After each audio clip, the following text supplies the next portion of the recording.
Now, shifting focus, Nigeria's natural gas reserve will hit 210 trillion cubic feet by the year 2025 and even rise higher to 220 trillion cubic feet by 2030, while crude oil reserve is also expected to be at 40 billion barrels. That's a projection from the Director of the Department of Petroleum Resources, Sarki Awale, a forecast based on new and improved measures that the agency has put in place, such as the launch of marginal oil fields and complementary efforts from the crude oil and LNG tracking, as well as checkmating wastage from gas flaring. We have details in this report. The management of the Department of Petroleum Resources holds this quarterly situation report to update journalists on current oil and gas reserves, among other updates on the performance of the sector despite the impact of the COVID-19 pandemic. As of 1st January 2020, we have the oil and condensate 2P reserves. For oil, we have 31.418 billion barrels. For condensate, we have 5.476 billion barrels. When you add associated and non-associated gas, we have total volume of 203.16 trillion standard cubic feet of gas. Projections for the next 5 years are set clear, with a target of natural gas reserve to hit 210 trillion cubic feet by the year 2025 and surge higher to 220 trillion cubic feet by the year 2030. Targeting bypass accumulation in existing field. We shoot for this and we see some bypass of the accumulation and we want to target it. Deep drilling, because we believe we have a deeper reservoir. So we will drill deeper so that we get advantage of this. We need to have other enablers. So we focus on certain initiatives. What I presented with respect to managing the production, tracking the export and import, business automation, and establishing what we call an enterprise data warehouse for NDR under National Data Repository is one of our key focus. For the director, the DPR has set its focus on an improved oil recovery center, which aims to cut the cost of production. And the modalities is we will create a task force within DPR, for this improved oil recovery center. And this task force will drive and enforce the application of these improved oil recovery methods and technologies to increase recovery beyond projection. The launch of the 2020 marginal oil field acknowledges the high rate of abandoned oil fields, which can become viable assets for smaller oil companies. In a sum, the DPR says it will maintain its strategy as oil prices march higher in recent weeks and demand stabilizes, preparing for both best and worst scenarios as the global lens continues to monitor closely decisions of OPEC and non-OPEC allies to review production cuts.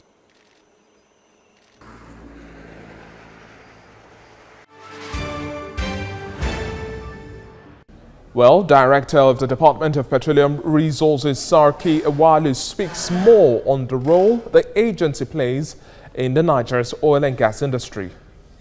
We have a central database that holds all the data collected securely and reliably, and the routine surveillance report and online display that we do have help us to check per second basis. And the production and export reporting that we generate from this data help us to track the volumes from wellhead to flow station to terminal for export. And we analyze this data and we forecast this data and synthesize it to ensure that we have correct data in which it will enable us to do our job and to help for decision making. Again, all this data, we create a portal for the National Production Monitoring System in which we monitor this on routine basis 24/7, and we transfer and reconcile production figures into the National Data Repository. So this national data repository, in the next, you will see, we have a little explanation on that as well. So all this data that we bring in for production, we back it up because it's the data on oil production and gas production. So we back it up with crude oil and LNG tracking, because this gas, when we export it, we use ship. Oil, when we export it, we use ship. So all these vessels that we use, we have a system whereby we track all the vessels coming into Nigeria, either to deliver product or to take our oil or gas. Remember, all the terminals, we get all the information. And we get this data also from the source. And it may interest you. In the next slides, I will explain how do we even start with the data. So this system that we have, we call it COLT, crude oil and LNG tracking. It complements the production monitoring, because you know the volume that is picked, and it gives us real-time tracking of vessel. And in fact, it helps us to look at vessels with suspicious activities, and we identify those ships, and we track the product importation, because every vessel that comes to discharge, it requires DPR approval to discharge the volume of import. So before the vessel comes, when we get notice of arrival, we track the vessel from where it is coming from to Nigeria, track the volume, put it in our archives, and know the volume of products that we receive, or volume of crude that we export, as the case may be. And we have historical database on all the vessels movement and product importation into Nigeria. So we can date back to say, oh, 2 years ago, these are the number of trucks, these are the number of vessels that comes into Nigeria with the volume, with the type of product that is discharged. And this really is hugely assisting government in taking decision, and is hugely assisting government. So this is how we account for crude mostly. I jump to say how we even account for gas, but technically from the field, how do we account for gas?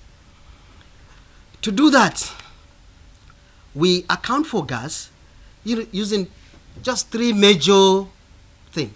As you produce the gas, we have production meters, we have fiscal meters, we have allocation meters.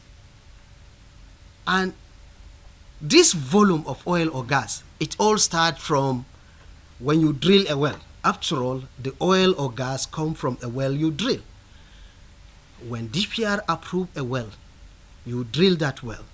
We issue you what we call technical allowable.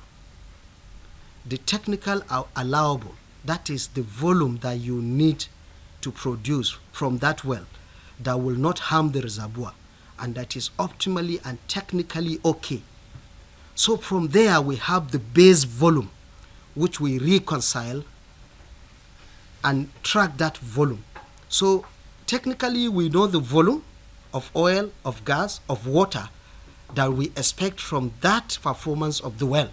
So the producibility of each well is measured by the technical allowable we issue from DPR. So we predetermine every volume that will come out, whether it is oil, whether it is gas, or it is produced water. So for gas, the way we account for it, those volumes that produce all from separator, because when you produce oil and gas, if it is associated gas, you have to pass it through a separator that will separate the oil, separate water, and separate gas. There, we put a meter to measure how much gas is produced to complement and validate the technical allowable we issue. Remember, every reservoir has what we call gas-oil ratio. We know the ratio of gas, we know the ratio of oil. We estimate these volumes based on the technical allowable volume we issue. So, we know the gas produced. Now, this gas, it must be monetized.